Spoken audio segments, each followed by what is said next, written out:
तो चलिए ध्यान दीजिए, इस वीडियो में हम लोग पढ़ने वाले हैं मिशन 2023 के लिए क्वेश्चन बैंक के 2014 के मैथ के ऑब्जेक्टिव। इससे पहले इसका 10 गो ऑब्जेक्टिव बता दिए हैं। इस वीडियो में हम 11 नंबर ऑब्जेक्टिव से बताएंगे।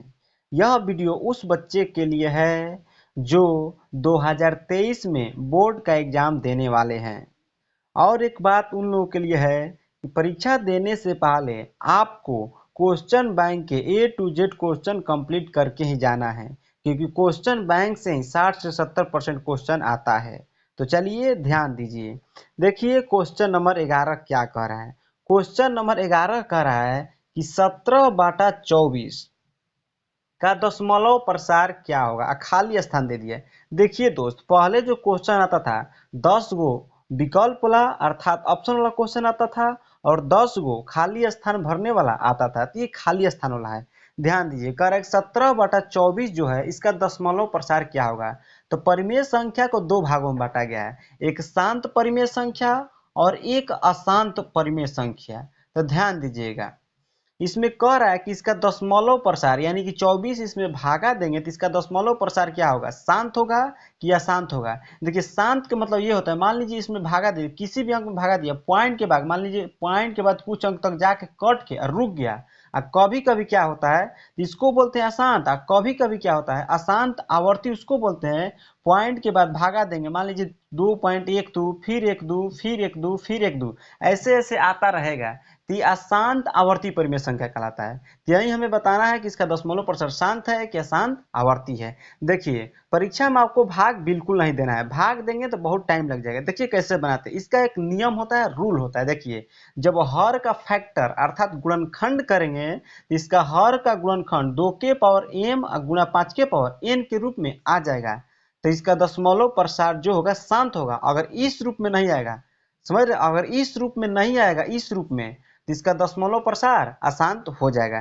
देखिए कहने का मतलब क्या है, हर का गुणनखंड कर रहे हैं। ध्यान दीजिए, देखिए 2 से कटाएंगे, 2 से 12 बार में 24 कट जाएगा, फिर भागा देंगे तो 6 बार में कट जाएगा, और फिर भागा देंगे 2 से 6 में तो 2 3 आई 6। तो देखिए इसका गुणनखंड किए तो क्या आया, 2 गुणा 2 गुणा 2 गुणा 3, यानी कि 2 के पावर 2 3 बार गुणा में तो इसका पावर 3 और गुणा 3, यानी 3 के पावर कुछ नहीं तो क्या है 1। तो देखिए इस रूप में नहीं आया ना, यानी कि इसका दशमलव प्रसार जो है अशांत हो जाएगा, शांत नहीं होगा। इसका 11 नंबर क्वेश्चन का जो आंसर होगा इसका अशांत हो जाएगा, यहाँ पर लिख देंगे अशांत। और एक बात याद रखिएगा, देखिए 2 आ जाए इसके गुणनखंड में, सिर्फ 2 आ जाए तभी शांत हो जाएगा, और 5 आ जाए फिर भी शांत हो जाएगा, या 2 और 5 दोनों आए फिर भी शांत हो जाएगा। लेकिन इस बात को याद रखिए, इसके अलावा इस दोनों के अलावा इसके गुणनखंड में चाहे किसी का भी हर का गुणनखंड करे, उसके गुणनखंड में 2 और 5 के अलावा यदि कोई दूसरा नंबर आ जाएगा तो उसका दशमलव प्रसार जो होगा अशांत हो जाएगा। इस बात को आप लोग याद रखिएगा। ध्यान दीजिए 12 नंबर क्वेश्चन। 12 नंबर क्वेश्चन देखिए क्या कर रहा है, असंगत समीकरण के युग्म का खाली स्थान हल होता है। तो देखिए असंगत समीकरण का है, असंगत का है या इसी को विरोधी कहे, तो इसका जो हल होता है ना, हमेशा याद रखिएगा इसका कोई हल नहीं होता है, कोई हल नहीं होता है। देखिए क्वेश्चन कहेगा जब कोई हल नहीं होगा तो समीकरण क्या होगा, असंगत होगा, नहीं तो विरोधी होगा। जब कोई हल नहीं होगा तो रेखाएं कैसी होगी, आंसर मानिएगा हमेशा समांतर होगी। इस बात को तीनों याद रखिएगा, असंगत, विरोधी, कोई हल नहीं और समांतर रेखाएं। जब रेखाएं समांतर होगी तो कोई हल नहीं होगा, और असंगत होगा, विरोधी होगा। इस बात को आप लोग याद रखिएगा। यानी कि 12 नंबर क्वेश्चन का यहाँ पर भर देंगे, क्या हो जाएगा, तो कोई हल नहीं होगा, कोई हल नहीं होगा। 13 नंबर क्वेश्चन ध्यान दीजिए, देखिए 13 नंबर क्वेश्चन क्या कह रहा है। 13 नंबर बहुत ही इंपॉर्टेंट क्वेश्चन है। देखिए ध्यान दीजिए, बहुत सारा बच्चा से बनेगा नहीं क्वेश्चन। ध्यान दीजिए मेरे भाई, देखिए पहले फिगर बना दे रहे हैं। इसमें फिगर जो दिया है, फिगर ऐसे ही दिया है, ध्यान दीजिएगा आप लोग। देखिए फिगर ही बना दिया हम। अब देखिए यहाँ पर दिया है, देखिए डी दिया है, यहाँ पर सी दिया है, और यहाँ पर ए दिया, यहाँ पर बी लिख दिया। और ये वाला जो कोण है इसका मान दे दिया है 70 डिग्री, और यहाँ पर जो है यहाँ पर इसका मान दिया है x, ठीक। और यहाँ पर जो प्रतिच्छेद हो रहा है इस बिंदु का नाम दे दिया O, और इसका दे दिया 100, 125 डिग्री, ये वाला कोण कितना दे दिया 125 डिग्री। आप लोग ध्यान दीजिएगा, देखिए, और ये वाला दे दिया कोण y। तो क्वेश्चन में कह रहा है कि y कितना डिग्री होगा, तो आप लोग ध्यान दीजिएगा। देखिए, जब दो समांतर रेखाओं को कोई तिर्यक रेखा परिच्छेद करती है तो उसका एकांतर कोण क्या होता है, बराबर होता है। ऐसे तो संगत कोण भी बराबर होता है, लेकिन एकांतर कोण भी बराबर होता है। तो यहाँ पर ध्यान दीजिएगा आप लोग, देखिए 70 डिग्री जो है ना, ये किसका एकांतर है, इसका एकांतर है। यानी कि 70 डिग्री जो कोण है, ये वाला कोण और ये वाला कोण क्या हो जाएगा, बराबर। यानी कि कितना हो जाएगा, 70 डिग्री हो जाएगा। ध्यान दीजिएगा।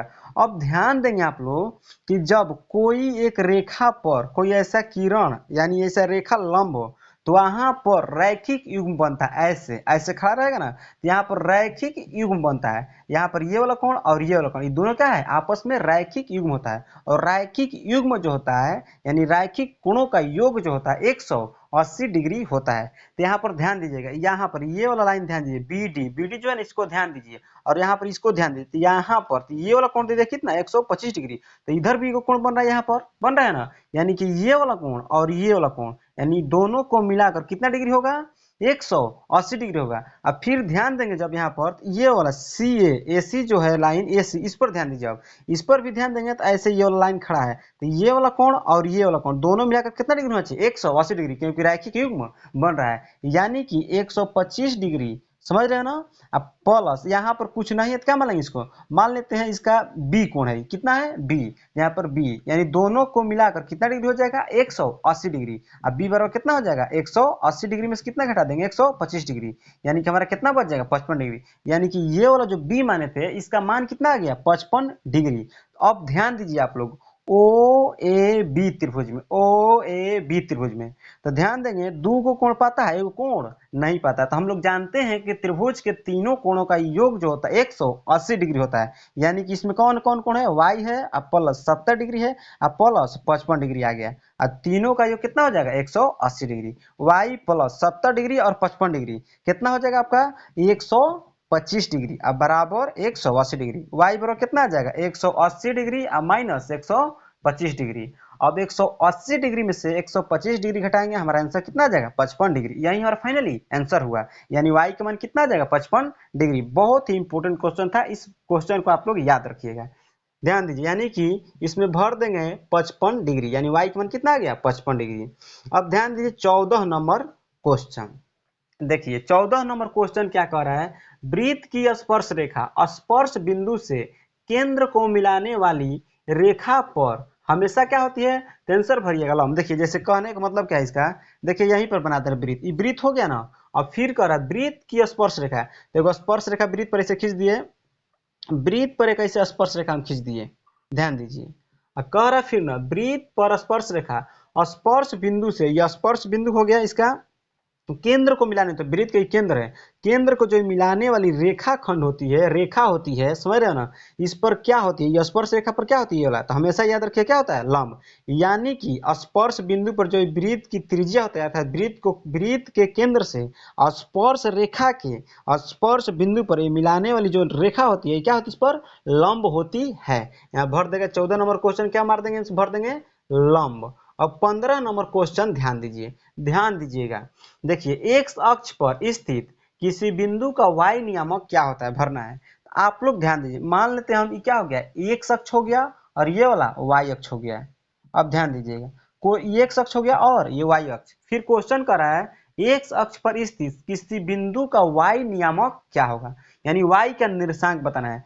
कहने क्वेश्चन का मतलब है कि जब कोई भी बिंदु एक्स अक्ष पर स्थित हो, इधर स्थित हो चाहे इधर स्थित हो, तो y का निर्देशांक क्या होगा, तो आप लोग याद रखिएगा आंसर हमेशा क्या हो जाएगा, 0। y का नियम क्या होगा, 0। क्यों, क्योंकि जो बिंदु है एक्स अक्ष पर स्थित है, y अक्ष पर स्थित नहीं है। यदि क्वेश्चन घुमा के पूछेगा, कोई बिंदु y अक्ष पर स्थित है, यहाँ पर चाहे यहाँ पर y अक्ष पर स्थित है, तो ध्यान दीजिएगा एक्स अक्ष का जो नियामक होगा अर्थात निर्देशांक क्या होगा, तो 0 हो जाएगा। इस बात को आप लोग याद रखिएगा। फिर एक बार बोलते रहे, एक्स अक्ष पर कोई बिंदु स्थित रहेगा तो y नियामक 0 हो जाएगा, y अक्ष पर कोई बिंदु स्थित होगी तो एक्स अक्ष का जो निर्देशांक होगा 0 हो जाएगा, दोनों उल्टा होता है। यही हमारा फाइनली आंसर हो गया। आई होप कि आप लोगों को कंप्लीट समझ में आ गया होगा। यदि समझ में आ रहा है तो मेरा भाई आप लोग हेल्प कीजिए, प्लीज़ चैनल को सब्सक्राइब कीजिए, क्योंकि वीडियो बनाने में बहुत ही मेहनत लगता है। और ऐसे ही वीडियो देखने के लिए A to Z हम कंप्लीट करवाएंगे क्वेश्चन बैंक। आप लोग बस इस चैनल से जितना जल्द से जल्द हो सके जुड़िए। इससे बाहर एक भी ऑब्जेक्टिव या सब्जेक्टिव मैथ परीक्षा में आने वाला नहीं है। तब तक के लिए बाय बाय, धन्यवाद।